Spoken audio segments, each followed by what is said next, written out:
આપણા રોજિંદા જીવનમાં મિશ્રણમાંથી ઘટકોને અલગ કરીએ છીએ, જેમ કે ચામાંથી ચાની ભૂકી અલગ કરવી, ઘઉં અથવા ચોખામાંથી કાકરા અલગ કરવા, છાશમાંથી માખણ અલગ કરવું. શા માટે આપણે પદાર્થોને અલગ કરીએ છીએ? પદાર્થોનું વર્ગીકરણ કરવાવાળો આપણો હેતુ જોઈએ તો પહેલું, બે જુદા જુદા પણ ઉપયોગી ઘટકાને દૂર કરવા, બીજું બિનઉપયોગી ઘટકાને દૂર કરવા, ત્રીજું કચરો કે નુકસાન ન કરે તે ઘટકાને દૂર કરવા. આજે આપણે એકબીજામાં મિશ્ર થયેલા પદાર્થોને અલગ કરવાની પદ્ધતિઓ વિશે ચર્ચા કરીશું. હાથ વડે વીણવું અલગીકરણની પહેલી પદ્ધતિ, જેમાં સૌપ્રથમ દુકાનમાંથી ખરીદેલ આવેલ અનાજના દાણાને કાગળ પર ફેલાવો. તેમાં તમને શું દેખાય છે? તેમાં કાકરા, ફોતરા, તૂટેલા દાણા અને અન્ય અનાજના દાણાઓ, પણ જેને તમારા હાથ વડે દૂર કરો.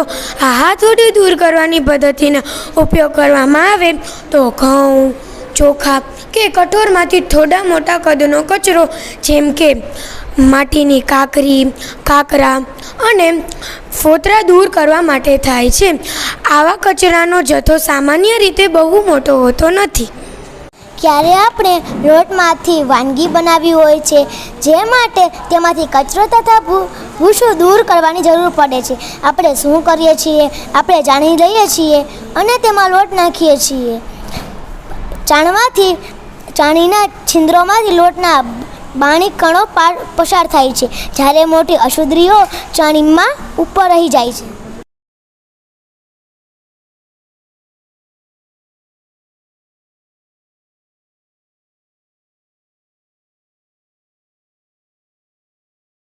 પદ્ધતિ વિશે જોઈએ. ઉપાડવું, જેમાં સૌપ્રથમ સૂકી રેતી સાથે લાકડાનો વહેર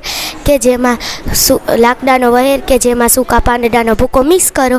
આ હવે મિક્સરને ખુલ્લા મેદાનમાં લઈ જાઓ અને તેને થાળીમાં લો.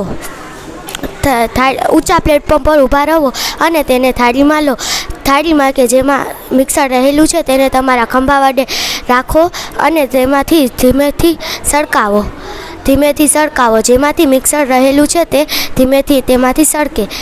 હવે શું થયું? રેતી અને લાકડાનો વહેર જુદા જુદા સ્તરે નીચે પડ્યા.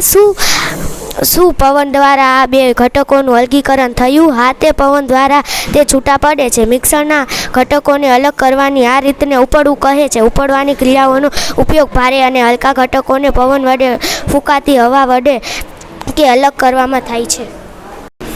હવે પછીની પદ્ધતિ છે નિક્ષેપણ, નિતારણ અને ગાળણ, જેના માટે સૌ પ્રથમ તળાવ કે નદીમાંથી થોડું ડહોળું પાણી લો. જો તે પ્રાપ્ય ન હોય તો પ્યાલામાં પાણી નાખો અને તેમાં થોડી માટી નાખો. પાણીનું ધ્યાનપૂર્વક અવલોકન કરો. શું થોડી માટી પાણીના તળિયે બેસી જાય છે ને? આ પદ્ધતિને આપણે નિક્ષેપણ કહીશું. હવે પાણીને ખલેલ ન પહોંચે તેમ પ્યાલાને સહેજ નમાવો અને બીજા પ્યાલામાં પાણીને પડવા દો. આ પદ્ધતિને આપણે નિતારણ કહીશું. હવે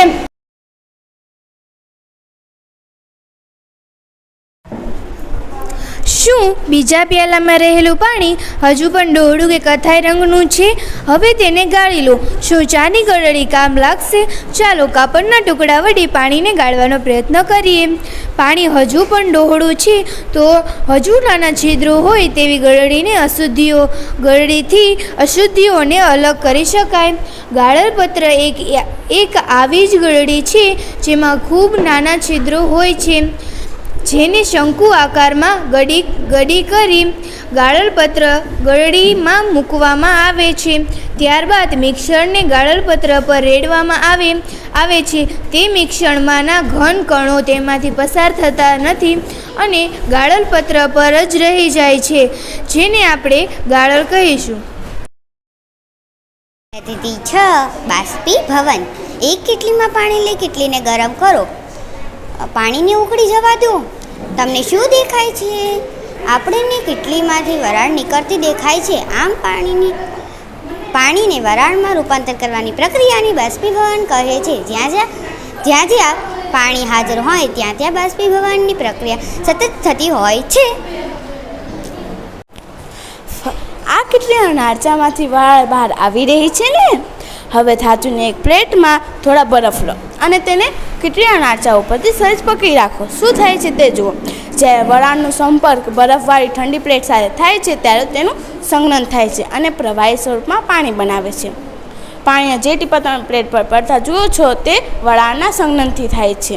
આમાં વરાળને પાણીના તેના પ્રવાહી સ્વરૂપમાં રૂપાંતર થવાની ક્રિયાને ઘનીભવન કહે છે.